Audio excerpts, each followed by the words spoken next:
Bapak Ibu, izin untuk memenuhi permintaan guru kita dalam rangka berbagi ilmu yang pernah kita raih melalui bimbingan beliau. Al-Mukarram Bapak Ustadz Samsrozi sebagai guru kita yang kita hormati. Pada kesempatan yang mulia ini, di waktu yang singkat, kita akan menyampaikan lebih kurang 15 menit ini. Tema, jangan menjadikan pakaianmu sebagai simbol. Bapak Ibu, Allah Subhanahu wa Ta'ala sudah memberikan gambaran kepada kita semuanya melalui Rasulnya yang mulia Muhammad Sallallahu Alaihi Wasallam.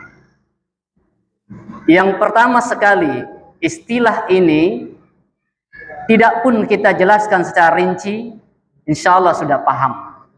Dan ini banyak yang mensyarahkan, para ulama juga banyak mensyarahkan. Yang pertama yang harus kita perhatikan dari istilah ini adalah menghindari sikap dan sifat bermuka dua. Bermuka dua. Muka yang hadir ada berapa? Ada berapa mukanya? Satu, jangan ditambah lagi. Cukup satu saja. Istiqomah dengan cukup satu muka, jangan dua muka. Kata Allah Subhanahu wa Ta'ala, khusus kepada orang yang bermukanya dua. Innal munafiqina fi darki asfala minan nar. Walan tajidallahum nasira. Sesungguhnya orang-orang yang bermuka dua, atau bahasa lainnya munafik, bermuka dua dalam bahasa kitanya, itu ditempatkan pada tingkatan yang paling bawah, atau bahasa lainnya kerak yang paling bawah, keraknya api neraka. Lalu dilanjutkan bermunasabah dengan hadis Nabi Muhammad SAW yang dibawakan oleh sahabat Abu Hurairah radhiyallahu anhu. Dari Nabi Muhammad SAW, in saran nas zur wajhain alladhi ya'ti haula'in biwajhin wa hula'in biwajhin. Kata Nabi SAW, seburuk-buruk manusia adalah yang zur wajhain, orang yang bermuka dua, yaitu orang yang ketika di tengah kelompoknya, orang itu menampakkan suatu wajah. Ketika dia pindah, namun ketika dia kelompok yang lain, maka ia akan menampakkan wajah yang lain. Surah keempat ayat 145, kemudian dirasai dari hadis dalam Sahih Bukhari, hadis ke-7179, Imam Muslim dalam hadis ke-2526. Kemudian diperjelas oleh Bilal bin Sa'ad rahimahullah, seorang ulama tabi'in. Ulama di kalangan tabi'in, muridnya sahabat. Dia perjelas lagi. Maksud zul wajhain dalam hadis ini adalah la takun zawajhain wa zalisani tazharu linas jadhaluka wa qablika fajr. Janganlah engkau menjadi orang yang mempunyai dua wajah dan dua lisan. Engkau menampakkan hal-hal terpuji di depan orang, padahal hatimu fajr. Dalam bahasa kitanya, padahal hatimu munafik, sesat, penuh kesesatan. Riwayatkan oleh Ibnu Abdiyah dalam kitab Ikhlasu wan Nihayah pada nomor ke-25. Bapak Ibu yang berbahagia, yang menerangkan yang kita sebutkan satu ayat ini cukup banyak ayat yang lainnya. Lebih dari 30 ayat yang menyebutkannya. Dan banyak hadis yang menyebutkan tentang ini. Bahwa wajah dua itu membahayakan, Pak. Sangat membahayakan orang yang berwajah dua. Di saat di hadapannya dia begitu manis, namun ketika di belakangnya luar biasa Kita berikan contoh yang sangat mudah. Dalam ruang lingkup terkecil, namanya keluarga. Bapak Ibu, dalam ruang lingkup keluarga, ketika kita memiliki dua wajah, itu bisa merusak keharmonisan dalam keluarga. Ketika bertemu dengan keluarganya, manisnya luar biasa. Ketika di luar, dijelek-jelekkannya keluarga. Itu namanya dua wajah. Itu orang lingkup terkecil. Apalagi lebih luas. Ini Ramadan, perbaikan kita. Nah, kalau ada di antara kita yang memiliki dua wajah seperti ini, perbaiki di Ramadan ini. Agar setelah Ramadan membekas perbaikan kita. Karena ini yang bisa menyebabkan seseorang pertama diklaim masuk ke dalam neraka. Orang yang memiliki dua wajah ini. Makanya di neraka itu disebutkan dalam hadis yang sering barangkali didengar. Banyak manusia itu masuk ke dalam neraka itu penyebabnya salah satunya apa? Dua wajah salah satunya. Dan kebanyakan di antara mereka adalah orang-orang yang munafik. Baik itu laki-laki ataupun wanita. Hal ini sudah diberitakan di zaman Nabi Muhammad SAW. Baik di saat mulai dakwah, saat peperangan dan sebagainya, itu sudah diberitakan hal ini. Yang sangat berbahaya. Kaum muslimin dan muslimat rahimakumullah. Jadi istilah dua wajah atau munafik ini, ciri-cirinya bukan hanya 3 atau 4. Ketika kita mau membuka lembaran hadis-hadis Nabi, asar-asar para sahabat, ternyata ciri-cirinya orang-orang yang munafik itu banyak sekali. Bukan hanya 2, 3, namun banyak, Pak. Yang sering kita dengar dari Abdullah bin Amr radhiyallahu anhum, ia berkata bahwa Rasulullah SAW bersabda, "Arba'un man kuna fi kana munafiqan khalisan, wa man kana fihi qaslah min huna kanat fihi qaslah min nifaq, hatta yaddaha idza min al-khala'i wa idza hadatsa kadzaba wa idza hadatsa qadara wa idza khasama fajara." Ini baru sedikit. Kalau kita buka lagi cukup banyak. Ada 4 tanda. Jika seseorang memiliki 4 tanda ini, maka ia disebut munafik tulen. Munafik tulen itu apa? Yang benar-benar kemunafikannya, yang benar-benar dia berwajah 2. Siapa itu? Jika ia memiliki salah satunya di tandanya, maka mereka dirinya adalah tanda kemunafikan sampai ia meninggalkan perilaku tersebut. Yaitu yang pertama, jika diberi amanat, dia khianat. Kalau dikasih amanah, dia khianat. Nah, jangan jauh-jauh, Pak. Misalnya dalam ruang keluarga. Amanah dalam keluarga itu berat loh, Pak. Berat sekali. Ibu, Bapak hitung sendiri ya. Ketika kita belum menikah, berarti kita masih seorang diri bersama orang tua kita. Ketika sudah menikah, tanggung jawab kita akan bertambah. Kita simpulkan saja, apa itu yang bertambah? Pertama, dia punya tanggung jawab kepada kedua orang tuanya. Kedua orang tuanya. Udah berapa tuh? Kedua orang tuanya berapa? 2 berarti.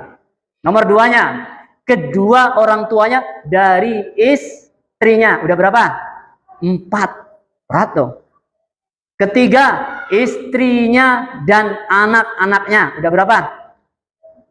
6. Berat kan? Berapa lagi? Ketiga, adik kandung dari perempuan. Nah, dari adik-adiknya itu tanggung jawab juga dari binaan suaminya. Udah 7. Berat, Pak. Jadi kalau sudah jadi dibilang suami, tanggung jawabnya bukan hanya kepada istri dan anak, ternyata kepada orang tuanya, dari dia sendiri, istrinya termasuk adik kandungnya. Ditambah nanti dengan istri dan anak-anaknya. Berat. Itu baru ruang lingkup keluarga. Apalagi kalau bapak dan ibu jadi corong. Lebih berat lagi. Naik lagi. Jadi camat. Jadi bupati. Jadi menteri. Jadi presiden. Berapa tanggung jawabnya? Berat. Ini baru dalam keluarga saja sudah 7. Apalagi ditambah. Kalau diberi amanah, khianat. Ini berbahaya. Maka setiap kita, Bu, punya kewajiban saling melengkapi. Kalau suami yang salah, istri cepat mengingatkan. Kalau istri yang salah, suami cepat mengingatkan. Makanya saling melengkapi. Tidak boleh saling menyalahkan. Karena tujuan dari pernikahan itu apa? Jelas. Untuk menjaga amanah Allah Subhanahu wa taala. Gimana? Berat apa tidak amanah itu? Berat, sangat berat itu. Kemudian kalau berbicara dia dusta. Nah, kalau ngomong sering dusta. Nah, contoh yang sederhana saja. Bapak Ibu punya anak? Udah punya anak? Punya anak satu usianya 5 tahun. Bergurau itu harus jujur. Bergurau harus jujur. Nabi mengajarkan bergurau pun harus jujur, bukan dusta. Contohnya, nak, nanti kalau kamu hafal surah Al-Fatihah, saya kasih cendol. Nah, harus dikasih cendol betulan, jangan didustai. Nggak boleh dusta. Nah, kalau kamu nanti puasanya 1 hari penuh, saya berikan permen, harus diberikan permen. Selama tidak membahayakan, nggak boleh mendustai. Nah itu hal yang terkecil, ini sangat membahayakan kalau tidak kita ikuti. Makanya kalau kita bicara, insya Allah nah, ketika engkau selesai puasa, engkau rajin sholat, akan ayah berikan sesuatu untukmu tanpa disebut apa namanya. Kan tidak berjanji namanya. Mudah-mudahan ada, Allah berikan jalannya. Nah, kemudian yang ketiga, jika membuat perjanjian. Nah, ini sering diingkari nih. Kalau sudah disepakati sesuatu yang kita sepakati, maka tidak dipenuhi. Apa tuh salah satunya? Ini loh, rumah ini batasnya 1 meter, ini 1 meter tengahnya untuk jalan. Ternyata lewat. Itu tidak sesuai perjanjian. Nah, mudah-mudahan di sini nggak ada yang seperti itu. Mudah-mudahan. Karena nanti mati itu akan dihempit sama itu. Nah, mudah-mudahan nggak ada. Jadi Bapak Ibu, kita punya PR ini. Bapak punya orang tua. Kita punya orang tua. Kalau kita masih hidup sekarang, orang tua kita masih hidup, bertanyalah. Walaupun itu hanya 1.000 rupiah, walaupun hanya itu 100 rupiah, barangkali ada terselip punya saudara kita yang terambil oleh orang tua kita. Tanyakan sama dia. 100 rupiah zamannya orang tua kita dengan zaman kita, besarlah masa dia. Besar, Pak. Besar itu. Masa Bapak punya uang 50 rupiah, kalau sekarang berapa itu? Besar hitung-hitungannya. Tanyakan sama dia, di mana Bapak, di mana Ibu punya hutang nggak waktu itu? Nah, ini perlu juga. Mumpung kita masih ada kesempatan bertanya. Kalau sudah tidak tahu lagi, minta sama Allah agar diampuni dosa-dosa orang tua kita. Lalu kita berinfaklah atas nama mereka. Tidak atas nama mereka pun insya Allah sampai. Karena kita bisa ibadah, kita bisa bicara, kita makin rajin ibadah itu berkat doa orang tua kita juga. Kemudian yang keempat, ciri-ciri orang munafik itu, jika berselisih, dia akan berbuat zolim. Nah, ketika berselisih bahasa kita apa? Cekcok, zolim, Pak. Kita contohkan aja, nggak usah jauh-jauh yang terdekat dengan kita. Bapak punya anak, 5 anak ini perangainya beda atau sama? Beda. Berat, Pak. Berat itu. Sangat-sangat berat itu. Yang satu sudah kita penuhi. Nah, nanti kalau papa mama meninggal dunia, inilah guna gini kita. Yang namanya warisan itu kapan dibagikan? Ketika kedua orang tuanya sudah meninggal. Kalau orang tuanya itu masih hidup, namanya bukan warisan. Apa namanya? Hibah. Nanging saat ini keliru, Pak. Hibah dibilang warisan. Keliru. Kalau sudah dibagi-bagi, nak kamu sebelah sini, sebelah sana, sebelah situ, itu namanya hibah orang tua itu, bukan warisan. Warisan itu kalau orang tuanya dua-duanya sudah meninggal. Lalu disatukanlah itu guna gini yang ditinggalkan kedua orang tua kita, berapa yang ada, berapa sisanya dari hutang piutang orang tua kita, ada nggak wasiatnya, dahulukan hutang, wasiatnya, baru bicara warisan. Itu poin-poinnya dalam Islam. Sekarang terbalik semua, didahulukan warisan, hutang diabaikan. Padahal sebelum warisan yang dibicarakan apa? Hutang dulu, baru wasiat, baru warisan. Itu yang benar. Kalau sekarang dibalik. Makanya lupa tersiksanya orang tua kita karena sikap dari 5 anak kita. Akhirnya anak-anak itu zolim. Mana yang lebih pinter, mana lebih tua, lebih banyak. Nggak boleh. Nah, itu yang berbahaya. Jadi siapa yang zolim juga bagian termasuk orang-orang fajir, orang-orang munafik. Ini baru 4, Pak. Masih ada banyak lagi, bahkan sampai 100 ciri-cirinya itu. Nah, insya Allah lain waktu kita lanjutkan. Ciri-ciri munafik itu cukup banyak. Bukan hanya 3, 2, 3, 4. Masih banyak sekali. Kemudian bagian yang akhir, merendahkan orang lain. Nah, Pak, kalau kita suka merendahkan orang lain, itu juga bahagian dari ciri-ciri orang munafik. Apakah keluarga kita sendiri, kakak kita sendiri, sahabat kita sendiri, kita rendahkan mereka? Nggak boleh. Lalu kita dapat ilmu, kita rendahkan guru kita. Tidak boleh. Kita bisa bicara, itu berkat bimbingan guru kita. Kita bisa bicara juga berkat dari doa-doa dari orang tua kita, dari sahabat-sahabat kita. Nggak boleh kita rendahkan. Kalau kita sudah berhadapan dengan orang tua kita, dengan guru kita, kita ini nggak ada apa-apanya, Pak. Nol. Nggak ada apa-apanya, walaupun ilmu kita lebih tinggi daripada guru kita. Kita berikan contoh, ketika Imam Syafi'i, gurunya adalah Imam Malik, mereka saling melengkapi, Pak. Ketika jamaahnya bertanya persoalan fikih, padahal Imam Malik itu ahli fikih, ahli Al-Quran, ahli hadis. Namun Imam Syafi'i suruh menjawablah Imam Syafi'inya oleh Imam Malik. Padahal Imam Syafi'i adalah muridnya. Sebaliknya, ketika Imam Syafi'i ditanya hadis, Imam Syafi'i ini punya murid, namanya Imam Ahmad bin Hambal.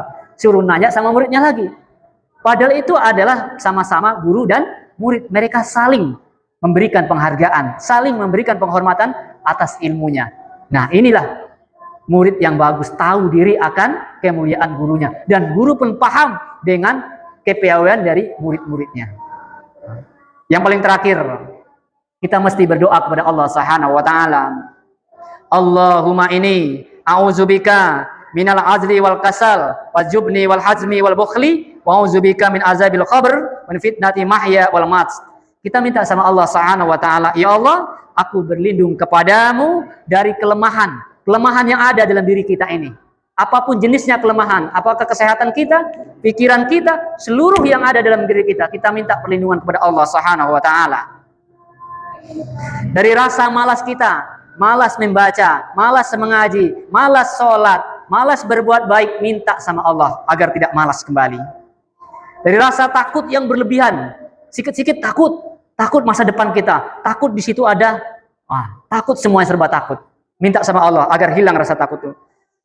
Dari kejelekan di waktu tua kita, kan nggak ada jaminannya nih Pak. Kita yang hidup usia sudah rata-rata di atas 50, tidak ada jaminan kalau kita nanti di akhir hayat kita akan jadi orang baik, Pak. Tidak ada jaminan. Maka ketika usia kita 40 tahun, pupuk terus agar di akhir hayat kita tetap menjadi orang yang baik.